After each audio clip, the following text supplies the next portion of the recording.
Hi everyone, thanks so much for joining us. My name's Julia and I work for Hope for the Future, and I'm very kindly joined by Minesh, who works for Olivia Blake office.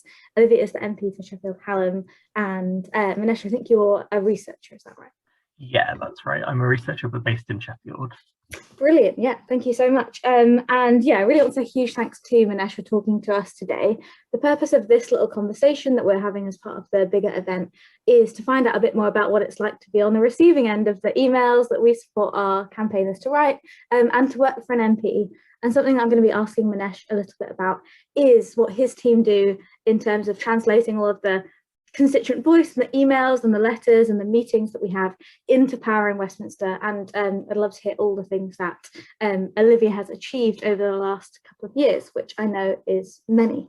I'm going to start with a little bit of background to kind of the relationship that our office has with Minesh and Olivia's office. And yeah, a really nice memory of mine, which is not long after the 2019 election, Minesh came into our office and we were really pleased to kind of start that relationship because Olivia was a new MP in December 2019, and you, Minesh, were telling us a little bit about plans for Olivia's maiden speech, where she was going to break parliamentary convention and talk about climate change.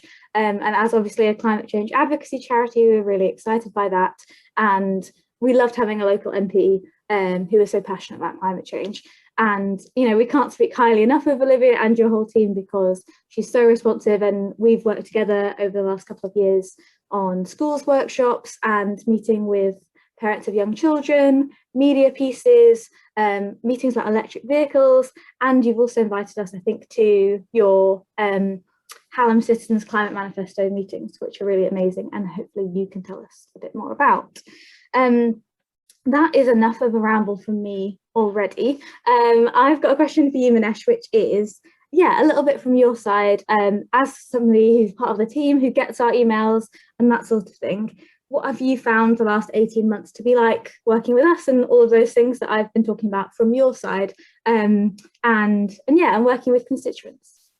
Yeah, thank you. So as you say, obviously Olivia has worked with Hope for the Future on a wide range of projects and issues, some of which I've been directly involved in and some that other members of our team have led on. So just as a quick, if it's helpful, obviously an MP's office has a wide range of positions. So we have a number of caseworkers, a researcher, me, a communications officer, and a chief of staff. And so I think each of us have at different times interacted with different members of the Hope for the Future team and different campaigns and projects. So, I mean, one directly experience I've had, I supported Olivia pre-pandemic, so a lifetime ago, going to a workshop in Crooks for young families to discuss, you know, local climate change issues. And it was incredibly rewarding, I think, for both Olivia and myself to, you know, meet this burgeoning network of green parents who were interested in climate change and wanted to, you know, talk to a representative, but also see what routes to climate justice are accessible for, you know, parents and also children, and how they can work with an MP, work with politicians more broadly, and also just workers themselves on climate issues. And I think, you know, we do a lot of work with a wide range of constituents, and I think there are people who, you know, will email on issues they care about. There were people who will send you a letter, who will try and see, like pre-pandemic, see you and stop you on the street and talk about a certain issue. And I think creating and having different avenues for different types of constituents to interact with an MP is so important, because there are a wide range of voices, a wide range of insights that need to be heard. And I think this was one example where it was, you know, parents and children discussing a range of issues about the changes you like to see in an area in the constituency as well. And I guess maybe I'm particularly fond of that because it was just immediately pre-pandemic, and we then went into a situation where we couldn't meet people. So I think couldn't meet people face to face.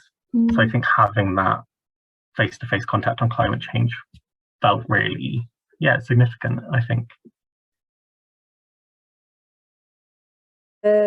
Yeah, Brill, thanks so much, Minesh. I think that's a great answer. And then talking about how we then translate that into the next step. And so how do you and your team and in Olivia's team translate that community voice and that community power into action on the local level and action in Westminster? Yeah, no, that's a great question. I think so. Across our team, we have people based in Sheffield, we have people based in London, and our approach to any constituent contact is, how can we support you with this issue in Sheffield? How can we take this to Parliament? And, you know, because nothing is an isolated issue. We've, you know, had a lot of tens of thousands of cases on constituent specific issues, you know, planning issues, housing support issues, immigration, asylum, and climate particularly. But none of them is an isolated incident. We'll try and find, you know, how can we advance this nationally? What change can we make nationally and internationally on what, you know, the issues people care about? And I think that's something that we tried to particularly do on climate change with Olivia's Hallam Citizens Climate Manifesto and the climate assemblies she's been running. So once a month, we've been having Zooms for Hallam constituents to give people a say over how we should respond to climate change. So this is in the lead up to COP26, the UN Climate Summit. Olivia's been talking to constituents on a range of issues to find out, you know, what kind of changes do you want to see for Sheffield? What kind of changes do you want to see nationally and internationally? So that we can tell government ministers, this is what the people of Sheffield want. This is what the people of Sheffield believe in. This is what justice, climate justice looks like for Sheffield. And I think that's really important because it's a range of voices that aren't often heard is just ordinary people. But we know ordinary people, working people, whether in the UK or the global south, are going to be the ones most affected by climate change. And it's really important to Olivia and the rest of the team that all those voices are fed into any political decision making. And, you know, Olivia's been you mentioned her maiden speech, but she's tried to be a loud and proud voice on climate and ecological justice throughout her whole term in office. And she's recently been promoted as Labour's new shadow nature, water and flooding minister in recognition of this. So, and that's been a really nice, I guess, recognition of her work in the party, because, you know, we've had lots of issues coming from constituents who've suggested ideas of, you know, asking her to investigate burning on Sheffield's moorlands. So a large proportion of her constituency, as well as being in the city centre, goes out to the Peak District. There are burns on moorlands in the constituency, which, following people reporting them to her, she organised a parliamentary debate calling for a ban on moorland burning. As well, there are a few disused train stations in Sheffield along the Sheaf Valley, including Millhouses and Exall in Hallam, and following a constituent emailing about that, asking if she considered bidding to restore rail services, she started a campaign with now Louise Haigh, Paul Blomfield, other Sheffield MPs, as well as Sheffield City Region Mayor Dan Jarvis, to get government funding to restore all those trains to provide low carbon transport infrastructure for Sheffield. So I guess that's two aspects where, you know, ordinary constituents of Sheffield Hallam getting in touch have led to national level as well as local level campaigns that Olivia has run on.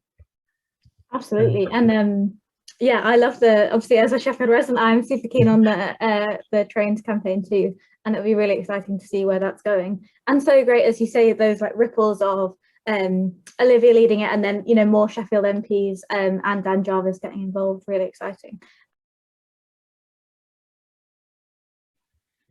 Yeah, definitely. And I think something that Olivia's particularly been keen on for the citizen assemblies, the climate assemblies, is she's not going to tell people what to think. She's not there to tell people what the response should be. It's, we're going to talk about this issue. We're going to have someone in who is working on it. So whether that's, you know, energy, and we have Sheffield Renewables talking about their campaigns to have better renewable energy in Sheffield, or food and agriculture, and we bring in Food Hall, who are a local community enterprise feeding people across Sheffield, but talking about the work they do. And then we go into group discussions where Olivia and the rest of the team just listen and make notes from the ideas everyone has, because I think that's the thing. As soon as you get into a big group of people talking about an issue, everyone has ideas and everyone has solutions. The issue is normally just the power to put those into action Mm. is what's lacking for ordinary people. And I think why we're really keen on this project is to give power back to people about climate change, because we know that ordinary people with the power will deliver climate justice or just solutions. It's how do we ensure that happens?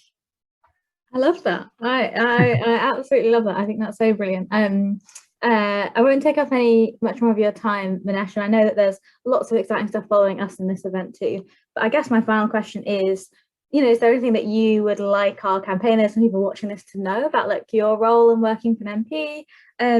Or yeah, anything you think we should watch out for in Parliament? Anything just to wrap us up with?